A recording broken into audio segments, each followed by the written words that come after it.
So we reduced our fraction and we got 10/17.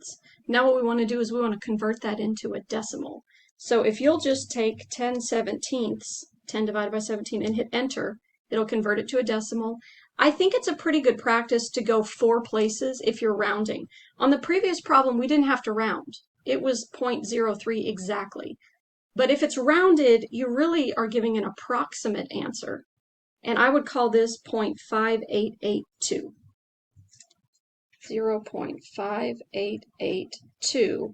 And then if I wanted to convert that to a percent, it would be 58.82%.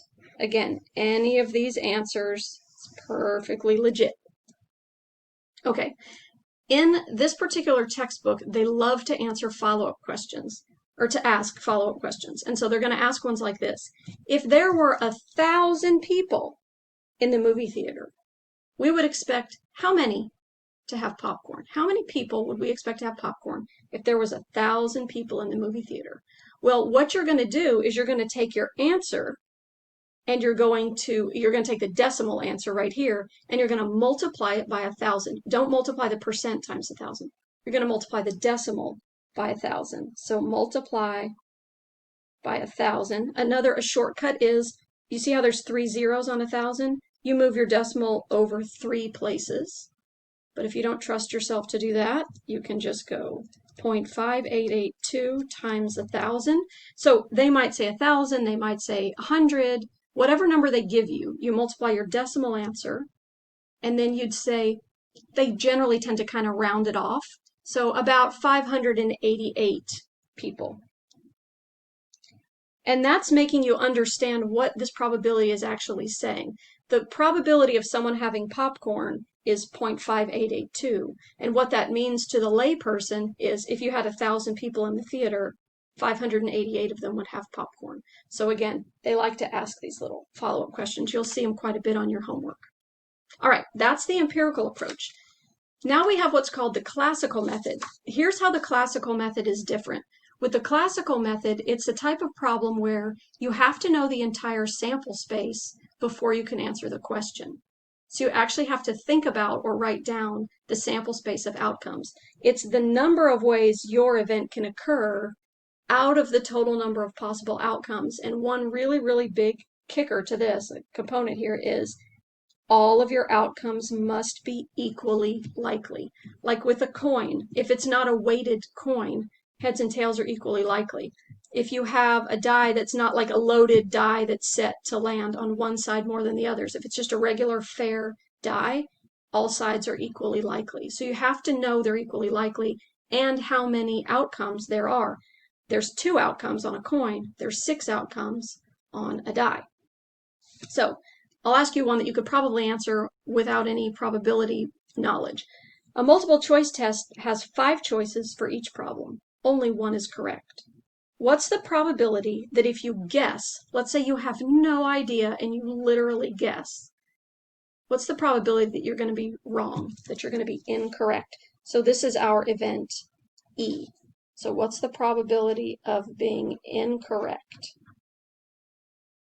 Well, y'all know if there's 5 answer choices and you guess, you're probably not going to get it right. And if you guess, make a blind guess, then that would make all 5 choices equally likely. So our sample space would be all the different answer choices. Maybe it's answers A, B, C, D, and E. There are 5 outcomes because there were 5 choices. Only one of those is correct. Let's say it's A. If one of them is correct, that means 4 of them are wrong. So the way that you're going to be wrong is 4 ways out of a total of 5 ways. And if you take 4/5, which is already reduced, and you make a decimal, you get 0.8. Or you could call it 0.80 if you want. And then when you move the decimal over 2 places, you get 80%. So y'all know this. If you guess, there's about an 80% chance you're going to be wrong. That's why they always tell you to try to eliminate one of the answer choices, because it'll increase your chances, it'll increase your odds of actually guessing correctly. If you roll a 6-sided die, like this one right here, what's the probability you'll roll a multiple of 3? Multiple of 3 is the event here. Now you have to know what a multiple is to answer this question. So multiple of 3. What are multiples of 3? I mean 3, 6, 9, 12, 15, etc., etc. Those numbers that are divisible by 3. Well, there's only 2 numbers on the die that are multiples of 3. So let's list all the outcomes. That's all the outcomes. There are 6 outcomes because it's a 6-sided die, right? The only ones that are multiples of 3 are 3 and 6. So there are 2 out of 6 ways to roll a multiple of 3. And 2/6 reduces to 1/3, maybe you could do that one in your head, which is roughly 0.333, like the 3's just keep repeating, and that would be 33.3 repeating %. So again, any of these answers would be fine. It's not unusual. Being wrong on a multiple choice question is not unusual. If you're guessing, none of those are unusual probabilities. So do you see what I mean by we had to think about the sample space of outcomes, whereas up here with the math majors and the popcorn, we didn't even have to think about it. Okay, so now we're just going to practice doing a bunch of problems, and they're going to fall into either classical or empirical. But again, we're not going to stress about categorizing which it is.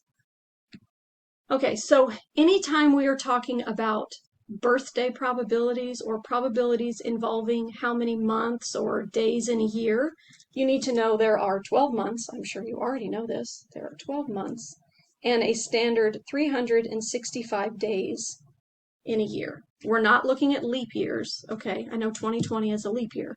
We're looking at 365 days. That's going to be the standard. If one person is randomly selected, what's the probability that that person's birthday is September 26th? Now, I picked that because that's my birthday. So, what's the probability of having a birthday on September 26th? Well, that's one day out of the year.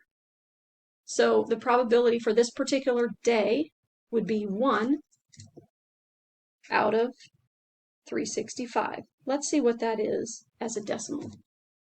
Because there's only one September 26th out of all the days. And you need to be measuring these in days, okay? So it's 0.0027 if I want to go 4 decimal places. 1 out of 365. And if I wanted to make that a percent, it would be 0.27%. Not even a whole percent. 0.27%. So then if I said, is it unusual to be born on September 26th? You'd say, yeah. So does that mean I'm unusual, right?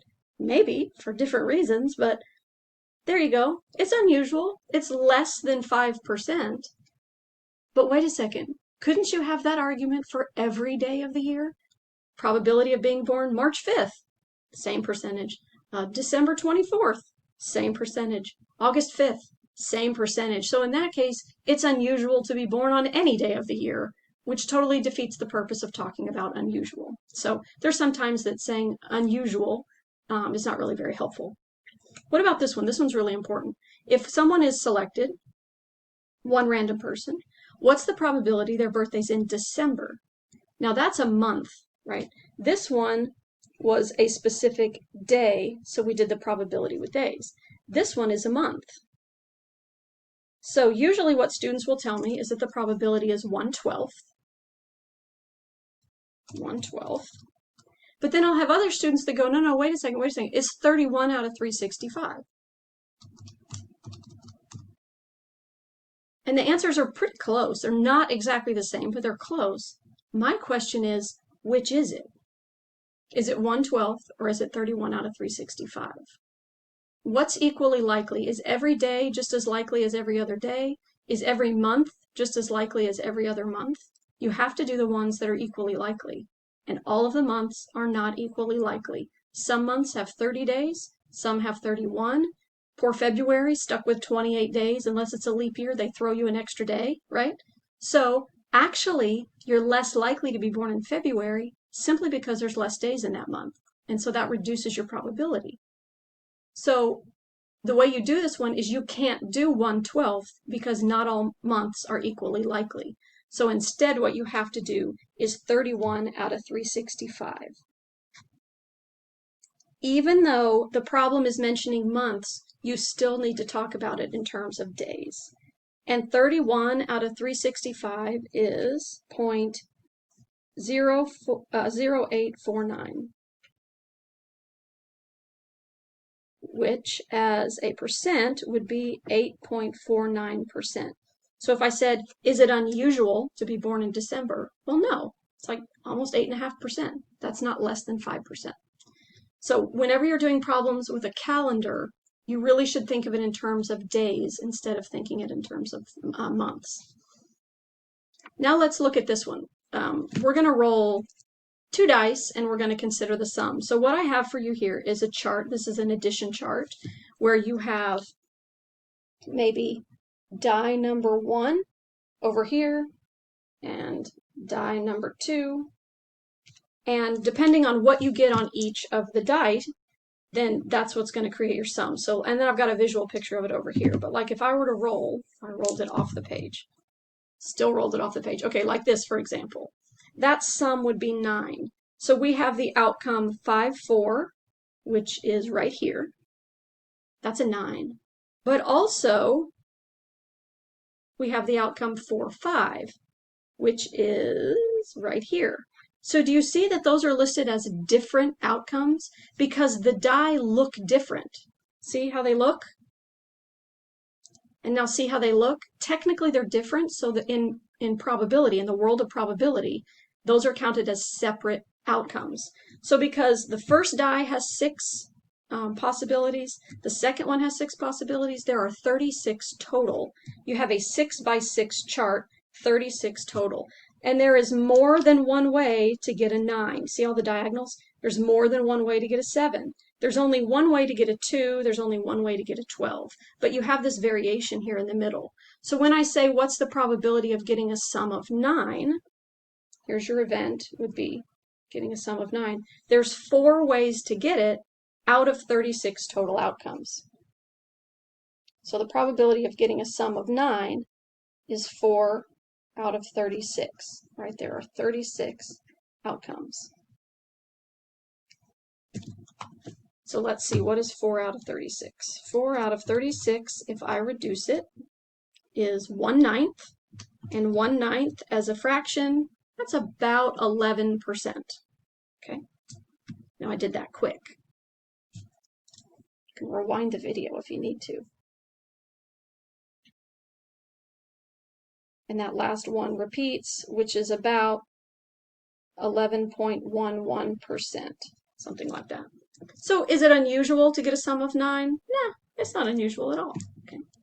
What's the probability of getting a sum of 7? Well, that's the longest diagonal. And there are a lot of dice games that revolve around getting a sum of 7. Like the game Craps, that's the big oval table that you'll see where people throw the dice, and it's usually pretty loud and rowdy.